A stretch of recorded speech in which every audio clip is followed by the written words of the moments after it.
my jacket right here. Yes. To where all it says is Stan is sick and needs a bear. Dr. Medicine. You're like, oh, can't go against Dr. Medicine. Whoops.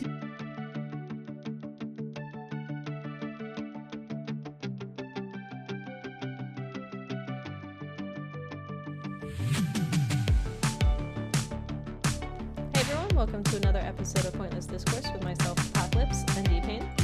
Hello, it is me, Itisdpayne, where I lost the page of, hey, Rick and Morty's co-creator, Justin Roiland. Ew. I don't know if...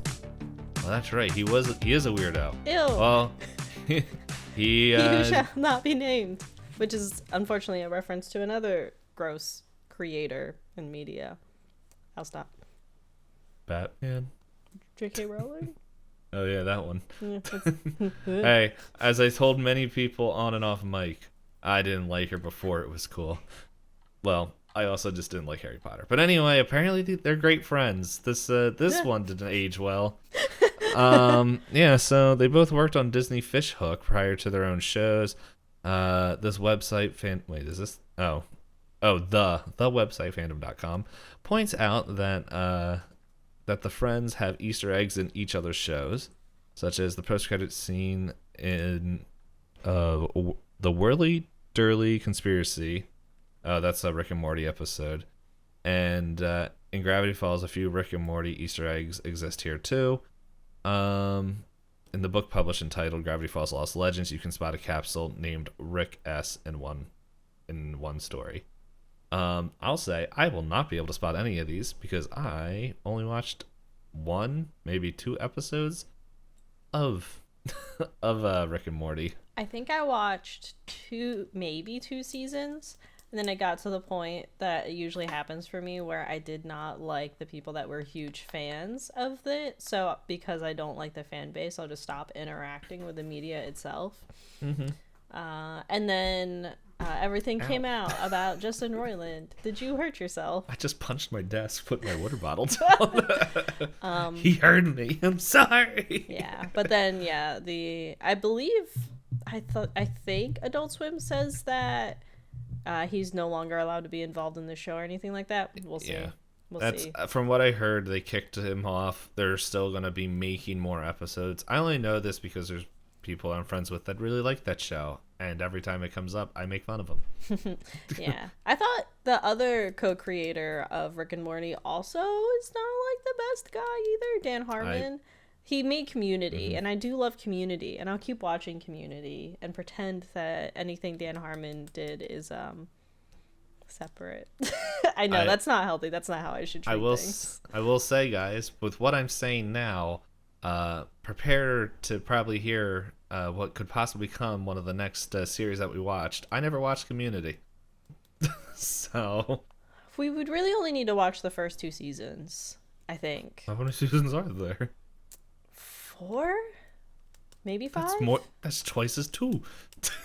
Well, because if I remember, I don't think I remember season 3 very well. But I think season 3 might be the one that did not have Dan Harmon on as one of the main writers because of conflicts with contracts or something. Mm-hmm. And then I think season 4 is the one where I could be mixing them up.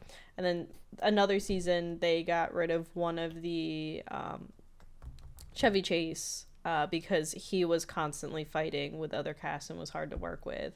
And there were behind the scenes where it seemed like he was just actively racist on set, and I'm remembering him by his rap name, Childish Gambino, but the actor for Troy, he kept in the behind the scenes clip I saw, he diffused the situation and tried to move on from it, but it felt weird, like a weird interaction. But yeah, he wasn't in it. And then there's one season that was not on aired television, and it was picked up by, it was that time in television where Yahoo or something was trying to stream TV. So there was a season that was not aired on television but was available online. Mm-hmm. And then there's rumors of them making a movie because there was always the joke in the show. It was 7 seasons in a movie. I don't remember it getting to 7 seasons. I could be mistaken. That's why they can't make the movie. Also, the actor you're looking for is Donald Glover. Donald, yes, because the other Glover is his uncle, Danny Glover. Danny Glover. You'll recognize his face as soon as you look him up. Oh, I recognize him. He's in Lethal Weapon. Yes. Yeah, I believe that's his I uncle. know movies at a certain age group. Well, 80s. Thank you for being quiet, Fridge. You were screaming over there. It's like, I want to be in the podcast too. It's like, no. You shut up over there. We are recording this pretty late, so before too many tangents and before we get too sleepy, are you ready to roll some dice to see who gets to talk about this next episode? Yep. My brain was like, yeah, and I was thinking about just taking this dice and just chucking it. And like, I rolled at the fridge. Or just in any direction. I was like, but then I would have to go find it. Okay, so... I'm not going to say my number, so while you look down and roll your dice, I'm going to show the video audience. Oh, no peeking. Go ahead, roll your dice. Roll your dice first. Okay. I did roll. You can see my reflection of the Gravity Falls wiki. I rolled a 14. Oh, it's your turn finally. It's been a couple weeks since you've gotten to talk about the episodes. It's like almost a month. More than that. 1, 2, 3, 4, 5. A month. A long month. A long month. A March month. But yes, for anyone not watching on video, if you're listening to us via audio and want to watch on video, you can find it on YouTube. But yeah, I rolled an 8. And I rolled a 14. I will also say this wiki page, the fan wiki or the fandom, kind of cracks me up a little bit because every time because it has like pictures that look like Polaroids and they don't move as you scroll. Mm-hmm. The one on the left that's all near the bottom, that's like that orange the streaming face. Head. Yeah. Every time I see that out of the corner of the eye, it reminds me of that goldfish character from The Adventures of Gumball. Mm-hmm. I don't remember his name, but I'm just like... Might be Darwin? Because Gumball's the cat? I think so. All I remember about Gumball is that it had some really fun animation, like stuff they did. They do a lot of the extreme animation in a funny way. Yeah, my nieces and nephews would watch it, and eventually Strider and I would be like, what's happening? Is this a reference to something? I recognize like... Yeah, well, I think they have an episode where it's like things are turning invisible, but you also can't hear it or something like that, so they're like making the sound effects as the characters or something like that. I don't know. It's I don't know. It also reminds me of like one of my favorite jokes in like, I really liked Chowder. Chowder's a good show. And I wouldn't mind doing a season of that. But I still remember it's like one of my favorite jokes of that show where like they're making some sort of like dish and Mongdal is just like looks at Chowder's like, be careful, you don't want to, oh my gosh, and it's just like the whole kitchen is on fire and he's just like just these little motes of fire just all over the kitchen, and like it just like pans all the way out, and he's like, Chowder, why'd you do that? Now the enemy just gotta just draw all this fire and move it, and I'm sorry guys. I'm so sorry. Yeah. And so a list of episodes. Let's see. Oh, that's only 9 more than this one. 49 episodes. So I don't know. That, oh my goodness, I have too many tabs. Yeah, they broke the fourth wall a lot in Chowder, which was very fun. I also like how every character in that show is named after a food. And then I learned what kimchi actually was, and I'm like, why is kimchi the fart cloud? Kimchi doesn't smell bad. And yes, they're I don't know. Maybe they were gassy after they ate kimchi. That's a different conversation. If we ever get in there, maybe we'll find out. But we're here to talk about Bottomless Pit! ! Episode 14. 14 of Gravity Falls Season 1. Next episode will be 3/4 through Season 1. Yes. It's crazy to think about. Like I was just sitting there looking through the list. I'm like, oh, we're almost halfway through. Yeah. But then it's like, I'm like, man, we're almost done. And then I also remember it's like, we won't be like fully done this until October. But Yeah. So anyway, this episode opens up with the crew, Stan, Dipper, I almost said Wendy. The heck is Wendy? Oh wait, no, Wendy's teen, right? I don't know. I don't know where the name Wendy came from, but anyway, Stan, Mabel, Dipper, and Seuss, they are all being led by Stan to a pit where he's like, "Yep, here's one of the many. There's many great pits, but none more bottomless than the bottomless pit." Which they are just throwing stuff down into the bottomless pit to forget and never see again. And in normal fashion, Dipper's like, guys, this is literally impossible. You can't have a bottomless pit. And Stan pretty much is like, yeah, well, you shut up, and I'm gonna start throwing stuff down there. So Stan starts throwing the mystery shack suggestion cards down there. Wow, because I'm looking at the transcript. Okay. Mabel's like, goodbye, creepy love letters from little Gideon. And just starts throwing there, and I like how she's just like so happy, but just like, die. And then Seuss in Seuss fashion starts taking off his shoes and throws them in the pit. He just wants to be part of the fun. Yeah, he's like throwing stuff, dude. Everyone's doing it. And then he grabs and throws a barbecue grill down the pit. So anyway, this goes on for a little bit as Mabel pushes a chained box down there, and Stan's like, what do you got there? And she's like, just, to quote the line, just a personal box of mysterious secrets. Nothing worth wondering about. And then, giggling to herself, she pushes it and says goodbye forever. And Dipper, this is when he starts bringing up, is like, this is like impossible. Like, you can't have a bottomless pit. And Stan pretty much blows him off, just like, hey, whatever, dude. Just like, what do you know? And everyone's like, Mabel pretty much is like, well, I guess we'll never know.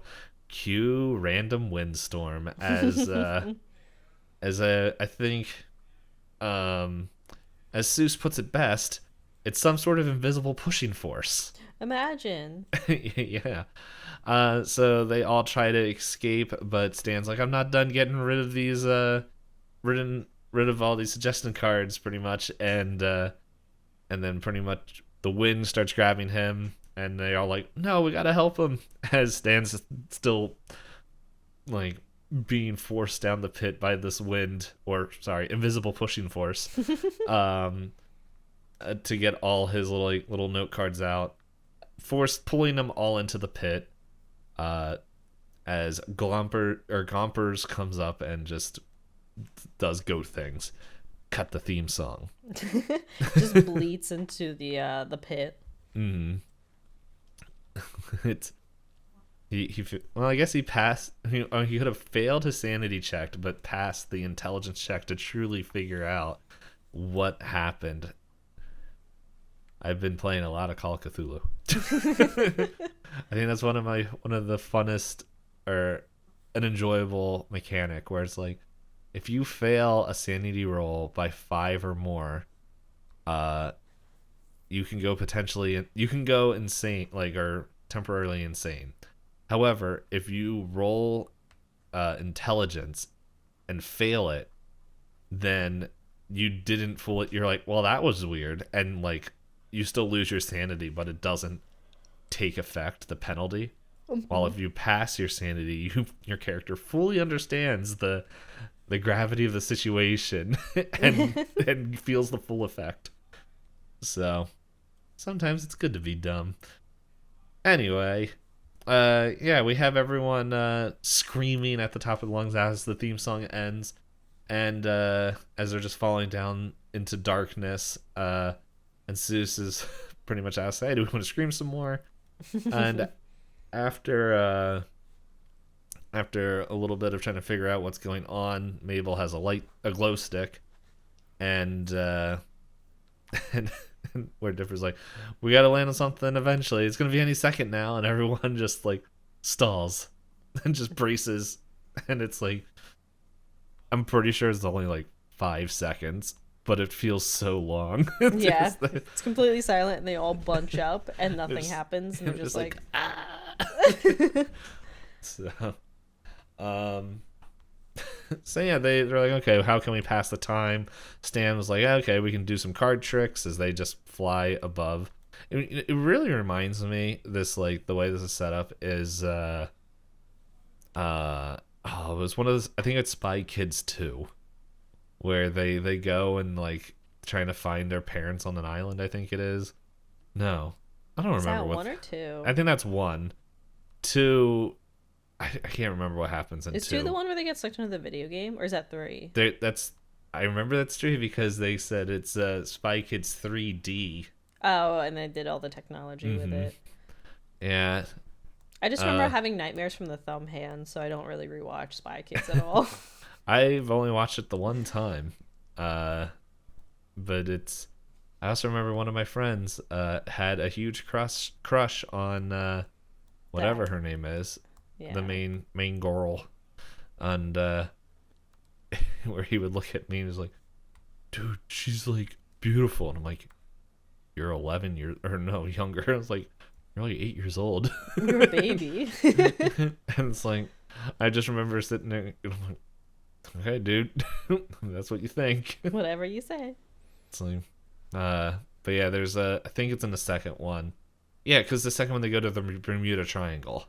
Okay. And I think they go to Bermuda Triangle, and then I think they're going to go get their parents or something like that, or something on the lines of that. They're going there for some reason. But anyway, they go to the Bermuda Triangle. They jump down this like pit, or fall down this pit, and it's like the same thing. They're just like, how long have we been falling? And the spoil almost 15-year-old to 20-year-old movie. It turns out like they were just standing in front, like over top of a super fan that the scientist was like keeping them stuck into place. So it looked like they were falling. I kind of remember that, yeah. Yeah. So like what they say, they have like the indoor skydiving parks, essentially, kind of things. Mm-hmm. It doesn't really explain why the whatever it's called, why the world was moving past them as well, but hey, we're not gonna, that's not what we're talking about. Not today, at least. Yeah. Or possibly never own. I'm okay skipping that random suggestion. But anyway, so they yeah, they go and pretty much they're like, okay, well, how can we pass the time? And Sue's like, oh, maybe we can tell stories. And that's when Dipper, his first story is like, it's called The Time Crinkle Stand Got Us Thrown Down a Bottomless Pit Where We Spend the Rest of Our Natural Lives. And they all stare at him, and Sue's like, go on. And this episode is pretty much, I've seen it in other shows where it's just pretty much a whole bunch of shorts. Mm-hmm. So the first one is called Voiceover, and it's told from the perspective of Dipper, and it's pretty much, it opens up with that's where I got Wendy. But she's in the episode eventually. Yeah, she's in this part. And so pretty much they're playing Spin the Pig, where they spin waddles, and let's see, it's Mabel, Wendy. It says there's a person named Corduroy in this. I don't know who that is. I'm looking. Is that, no? That's Wendy's last name. Because this is the first time Wendy's been mentioned. It's I looked at the wrong part of the comma. But yeah, Wendy and Seuss, and they're spinning the pig, and it lands on Stan. He's like, "You ever kiss a pig?" And he's like, "I'm not going to answer that question." Causes more questions, but hey, this is a Disney production. That's where it ends. And Dipper runs up with an obvious snake bite. He's like, I need to get to the hospital, as everyone's just points and starts laughing at him. To where he is going through puberty, and they're making fun of his voice squeaks. Which, to be fair, that just doesn't happen with puberty. It could also be you just didn't hydrate and your throat is dry, and you can also have voice cracks. It sounds like you're defending a time that you've had a voice crack recently. I don't know if recently, but I'm not defending it. It's happened. Like, that's the fun of content creation. If like you end up talking for a long time and then you just feel your throat like.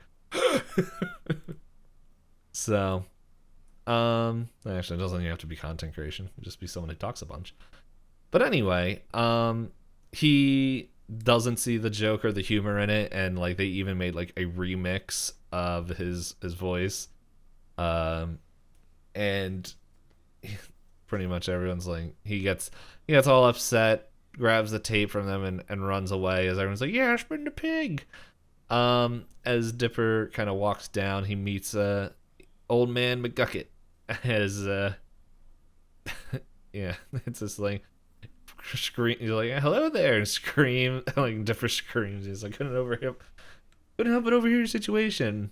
Old man McGucket, part-time inventor. And he's like, what?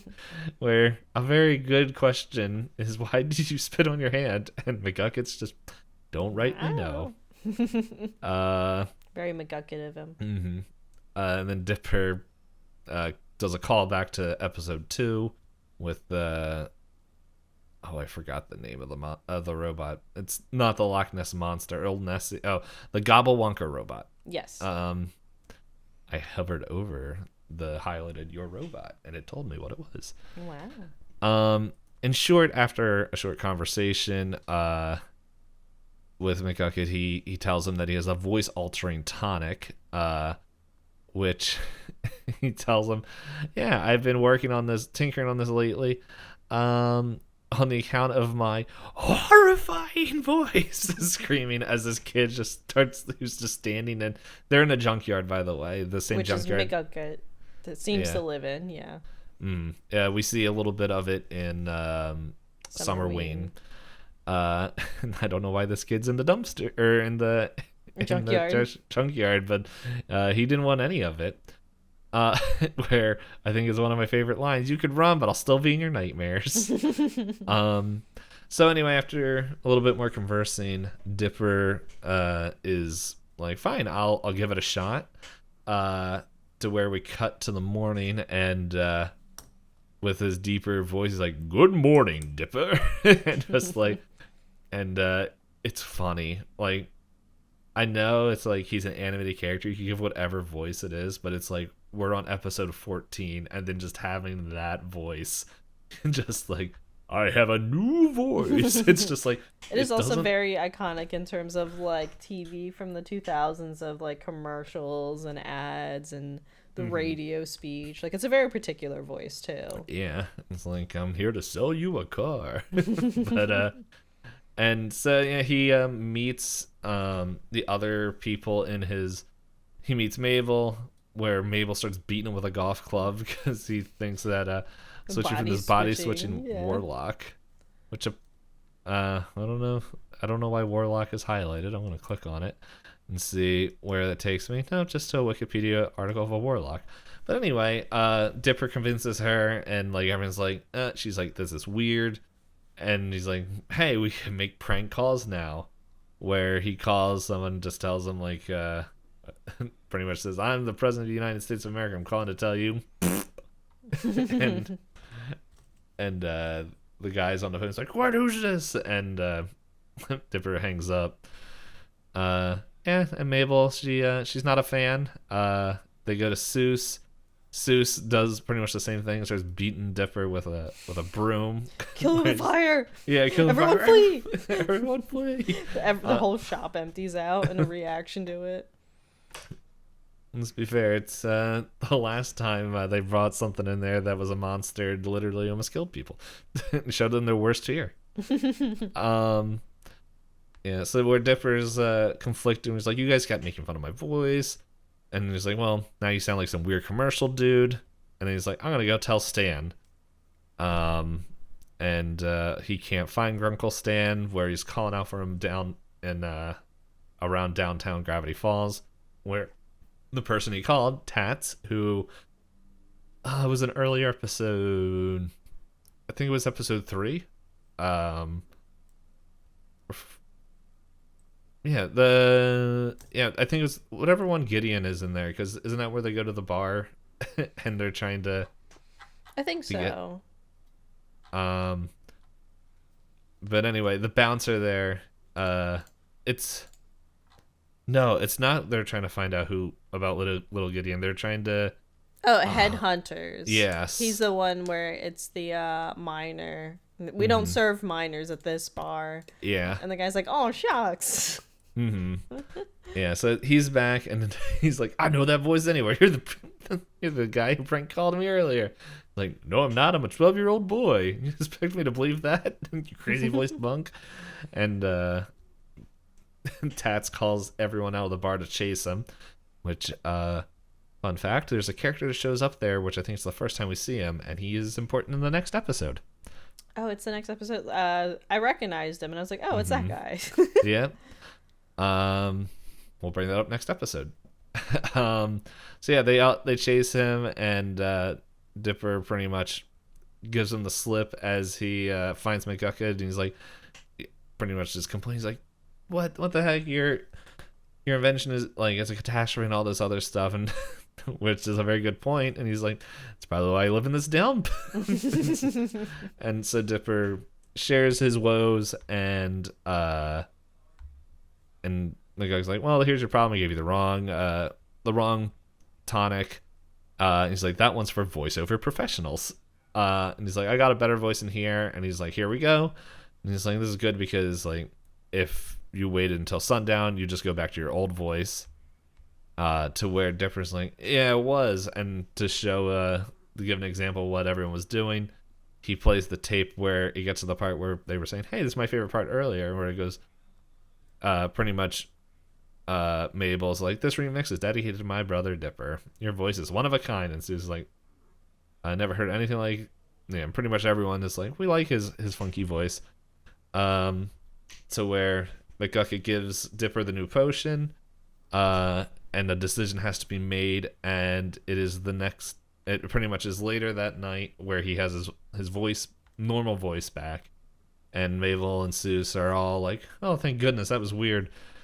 And we find out that he poured the new potion into Stan's coffee, to where it says pretty much a female voice like, haven't you kids seen my girdle? Where my girdle at?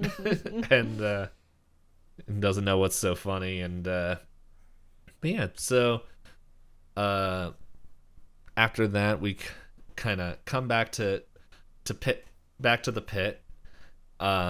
where they're still trying to maybe find another way to entertain them, as Mabel's like, I spy with my little eye something that is black. Sue's like, oh, everything? And they're like, yes. So anyway, they with a few more options, they're like, okay, someone else give a story, where Seuss is like, I got a story. And he's like, I found the line. This story is called Seuss Really Good Pinball Story. Is that a good title? Or does it have to be a pun or whatever? And then the title card pops up with that exact whole line. wording, yeah. To where this whole episode, this little short is Seuss is trying to get, after 4 years trying to get the high score on this pinball machine, and is unsuccessful. Where Dipper is like, hey, you're pretty much tilting, which is cheating. It's really interesting. Like, I remember reading a little bit on pinball history of, like, what they did to, because, like, tilting and all that stuff, like, to manipulate the ball, was, like, very commonplace until they added, like, the tilt rule, which would just kill the whole machine until the ball dropped. Oh. So, like, it used to be a problem with, like, people doing what they did in this, where it's just shake the machine to get the ball into the points. Yeah. Mm-hmm.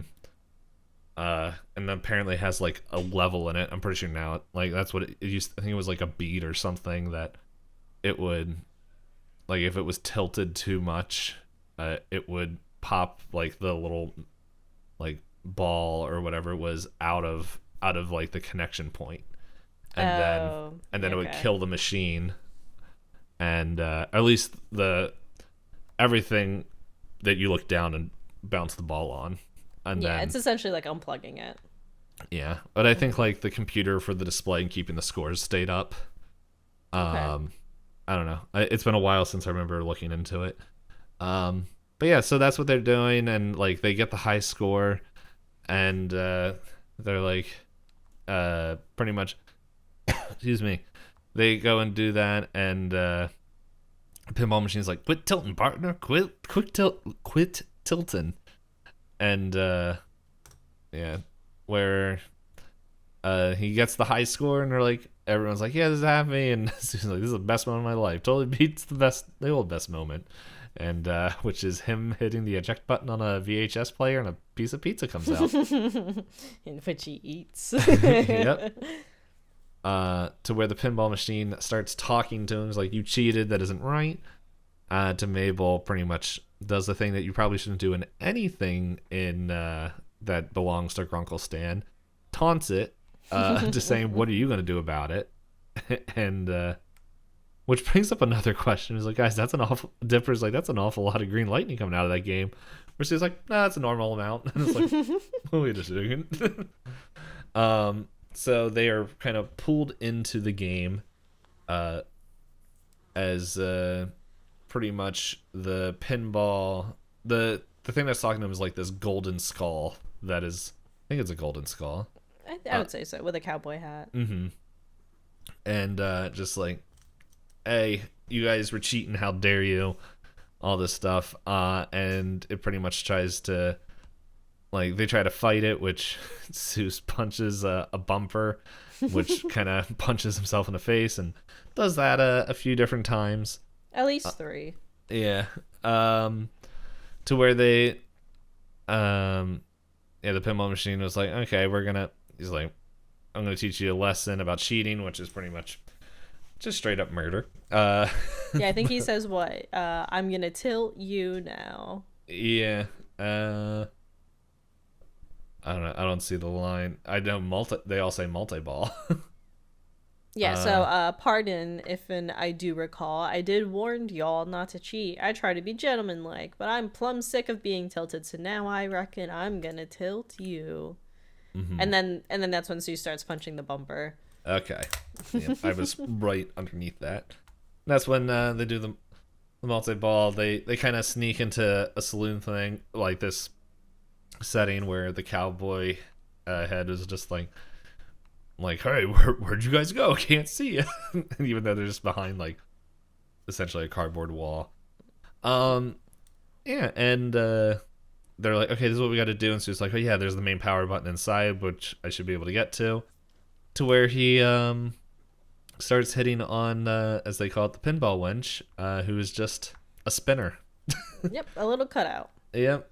And so he's like, they're like, okay, we're ready, Seuss? And then he goes back and it's like, pretty much just like, I think she's hitting on me. It's like, Dipper's like, really, guy? So, and the other thing is like, Seuss, before all that happens, like, we need to, aren't you guys good at jumping up and down and making annoying noises? As Mabel stands up, hair blowing in the wind, my time has come. Yeah, because he's asking them to be a distraction for him. Mm-hmm.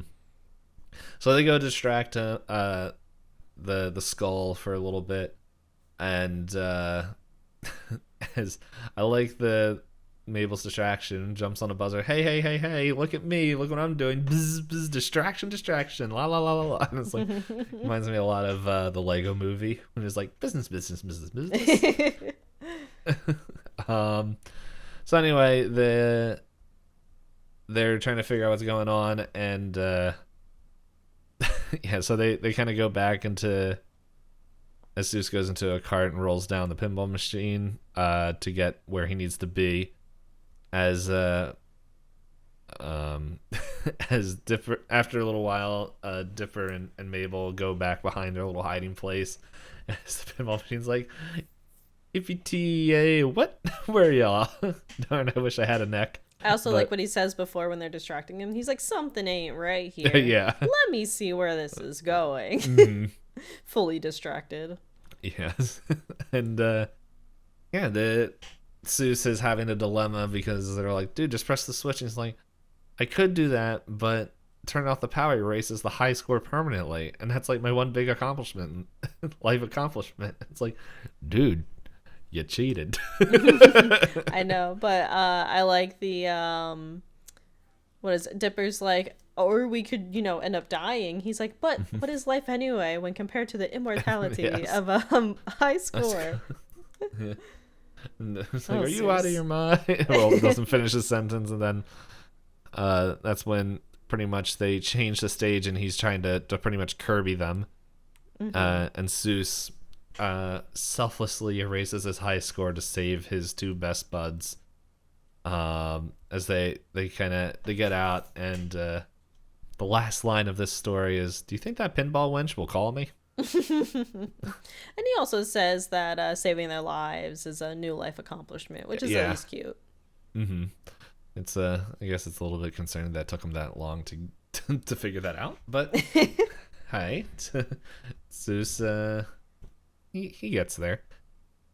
So anyway, we jump back to the present, and Stan's like, dude, these stories are nonsense, and he's like, here, you want? I'll give you a good story. It's called Grunkle Stan Wins the Football Bowl, and there is no title card for this one, as it just cuts to Stan playing football, and it's like he goes, and I think he runs a touchdown with dances, and I don't know, it's like only a couple sentences, so it's like I like reading it. It was just like, Mr. Pines, we thought that old folks were useless, but you taught me and my gloating friends a lesson. And then a beautiful woman arriving on a gigantic trophy. Here's your football winning trophy, Mr. Pines. Where Stan replies, thanks, beautiful woman, but I couldn't have done it without my sidekick, Footbot. As this, pretty much it's just a disc with like robot legs, and just like, thank you for building me, Daddy. As fireworks go off, as they all pose, and Footbot's just, I love you, Stan. And then everyone's just like, that was the worst thing I've ever heard. Yeah, I think the funnier thing is before he goes into that is he called everybody else's stories nonsense. He's like, Magic Tonics, Seuss winning at something. Where do you come up with this stuff? Mm-hmm.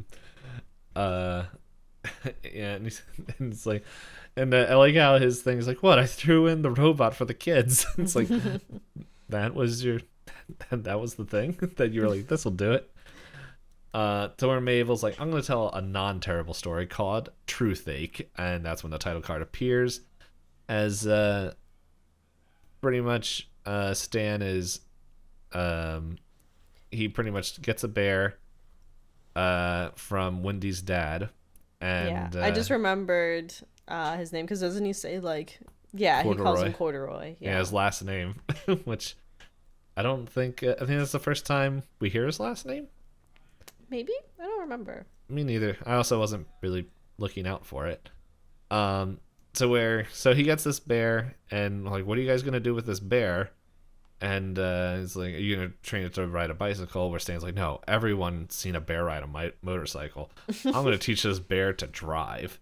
And and so pretty much the bear's driving, which honestly for its first time, pretty well. Yeah. Still gets pulled over by the cops, and they're like, what's wrong here? And they see the bear, where Blubs is just like, there better be a darn good explanation for this. And he's like, it's the Mycene eye bear to help me drive to the hospital in case of an emergency. And pretty much that's for a doctor note, where it's just like, just a handwritten note that says, he goes, my doctor's note is in my jacket right here. Yes.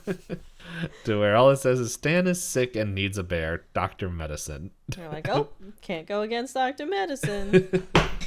Whoopsie. That was my chair. Yeah. Piece of crap chair. Worst Black Friday deal ever. So they're like, yeah, we can't argue with that. And they drive away. Stan's like, to the hospital, honey pants. And it screams. Yeah.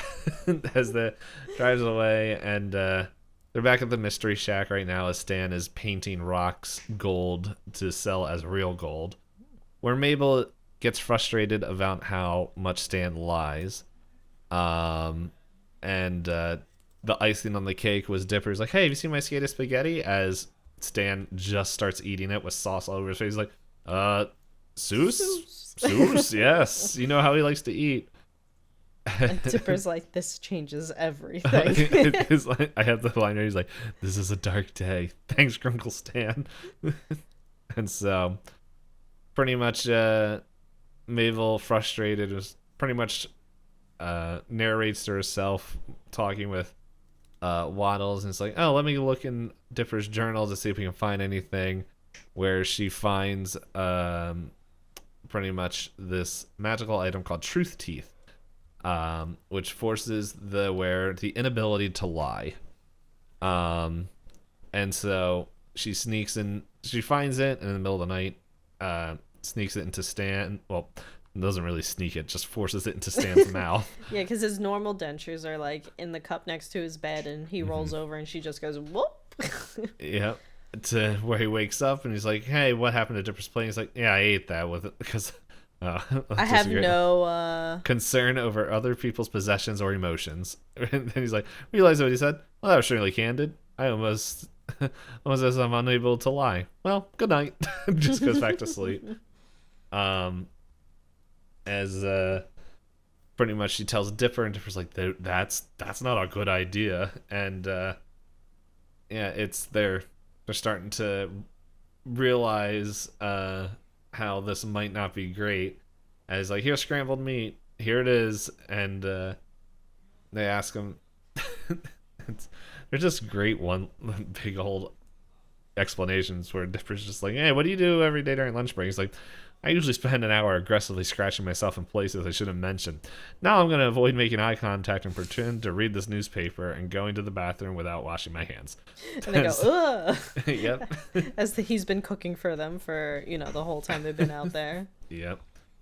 And so there's just a handful of different things. It's like, hey, this dude just asks Stan, is a shirt my size? Like, never mind a shirt. Look at this abnormally unattractive face.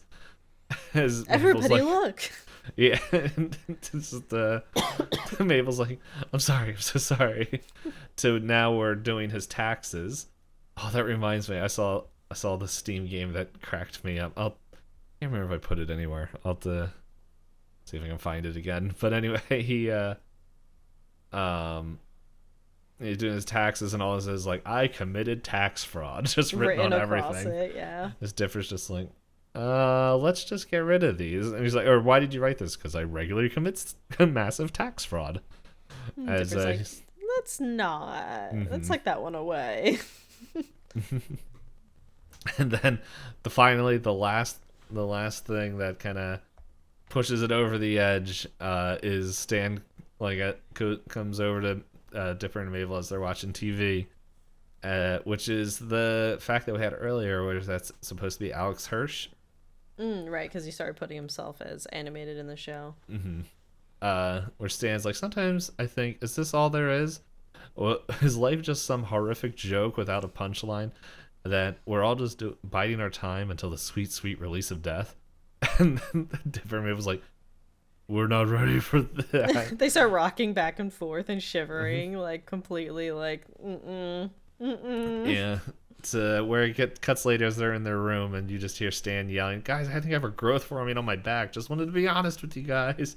They're covering their heads with pillows. And yeah, it's like, totally understand. as Dipper's like, we need out. We need out from this. And Mabel's like, no, but it'll be a liar again. And they're like, what could be possibly worse? To where the cops find out Dr. Medicine doesn't exist. Shocker. To where Stan is like, no, you should just arrest me, as he starts like saying everything that he's been doing and just how he's tells all these different lines and stuff of just, or not lines, but just all these crimes to end it up. Also, you're fat. And yeah, Sheriff what Lodge is like, it? Is this true? I've been parking in handicapped spaces, shoplifting fireworks, and smuggling endangered animals across state lines. Also, you're fat. To which he drops his coffee in utter shock. And where Dipper's like, no, that's not true. And then Mabel has to make the choice: keep her uncle Stan a liar, or let him keep his newfound truth, or do that. And this is where Mabel's like, our great Uncle Stan is secretly a crime fiction writer. And they're like, wait, what? And it's like, yeah, all this stuff. It's like, finally, or pretty much like, never could. Yeah, he's like, I never committed a crime in his life. Also, you lost weight. He's like, finally, somebody noticed. I know. And then Darlin goes, oh, you're an author? Can you teach me how to read? Yeah. Where Stan's confused, and they're just like trying to just get them out of the way before Stan incriminates himself even more. And they finally get the cops gone, and it's like, Mabel, you all right? And he's like, I can't believe I lied. And it's like, it was for the greater good. Yeah, the greater good. As they see Stan calling the police station, hey, I forgot to tell him about my tax fraud. No, tax fraud. As they tackle him and rip out his teeth, and it says that it cuts to placing the teeth in the bottom of pretty much into this large box filled with chains that they're pushing into a bottomless pit. As they see the box next to Stan, and they're like, yep, and we'll never see it again. Oh wait, there it is, as it's floating next to him. And then they find Seuss's shoes, and everyone's like, Mabel, we already know that story because we just lived through it. And it's like, well, if we're living through it right, and Seuss asks, hey, if we're living through it right now, how does that end?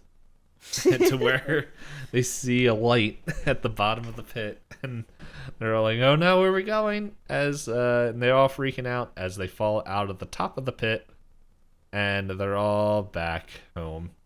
And so they do that, and everyone's like, oh man, this is good enough. And they're like, that was more than I was bargaining for. Where Stan's like, who would believe us even if we told somebody? Like, as he's leaning against the Stan, he's like, there's one story we should all keep to ourselves. And they agree as Stan leans against the falls, breaks, and falls back into the hole. And they're all like, he'll be fine, and leave him. Yeah, because I think Dipper also mentions that no time has passed while they're in the hole. So he's like, it must be a wormhole. And Seuss is like, sciencey enough for me. Yeah, and so the credits are just Stan literally just falling, like staring into the camera, as his last thing is, this is stupid. And that is episode 14. Yeah, I do like episodes with all these little short stories. They're pretty fun. Mm-hmm. I guess it depends on what we're watching, like what the show is. Yeah, but so we have I'm so sorry. We've mentioned a couple of character revelations. We learned that Deputy Darland is illiterate. Mm-hmm. We learned about all the various crimes that Grunkle Stan has been committing. Yes. All of these have been mentioned before. He's never kissed a pig before, and he said, I don't know if it's a never, because it was just, I plead the fifth. I'm not answering that question. I don't know why they're saying we find out he lives in a junkyard. I guess we were only introduced to the junkyard during the Summerween episode from McGucket. I don't think it shows, like, he just kind of crawls around it. Like, I don't think he actually shows him living. So. Right. And then as far as series continuity, they still have the $200 price increase from the boss Mabel when Grunkle Stan upped the charges for the snow globes. Mm-hmm. Stan now has a new fez, as the goat had eaten his in a previous episode, which I do not remember. Me neither. Dipper mentions, like you said, the legend of the Gobblewonker. Mm-hmm. Mr. Poolcheck was in the Deep End episode, which is the next episode. Oh, okay. The Shred Pow, which we saw during the Boss Mabel episode. Oh, he did park in the handicap space during the Summer Ween episode. So he did, in fact, commit that crime that he said he did of parking in handicap spaces when he doesn't have a handicap sign. And yeah, those are the main continuity things that we haven't already mentioned. So then, yeah, this is a good episode. It's fun. It doesn't push the lore too much. It's just a good time. Yeah, it just kind of like connects everything. It feels like it's a little bit of a, not, I don't know, I don't like using the word filler, but it is like an episode that like, because let's see, we have this. Yeah, because like we're getting into the last 5 episodes, and yeah, that's when I'm just like kind of skipping through it. Okay, yeah, so in a couple episodes is when we get some, like we have to wait a little bit longer, but we're gonna get some big name people. But like it's, if I remember from the first time I watched this, like these last 5 episodes like begin to ramp up like some big things. Yeah, season 2 is kind of, in my opinion, it's kind of just like a whole journey through. Like you don't really get a lot of breaks in season 2. Or season 1 is like, oh, you're comfy and cozy. Yeah, season 1 is very much get to learn this town and very these world building characters. Yeah. It's like even like as we will be getting into like, especially near the end of this, is like we are going to meet some very important characters at the near the end of season 1. So, yeah. Yeah. So then that leads us to our weekly question that we end on these. So, Hop, who is your favorite?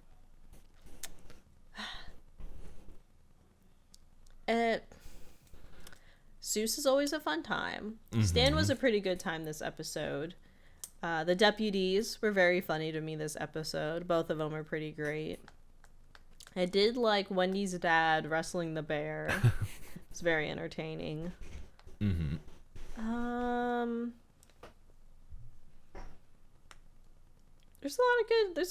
a lot of good one-liners. McGucket is also very fun and is very short bit in his story.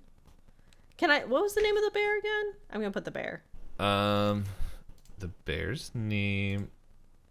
Give me 1 second. I'll see if I can find it. I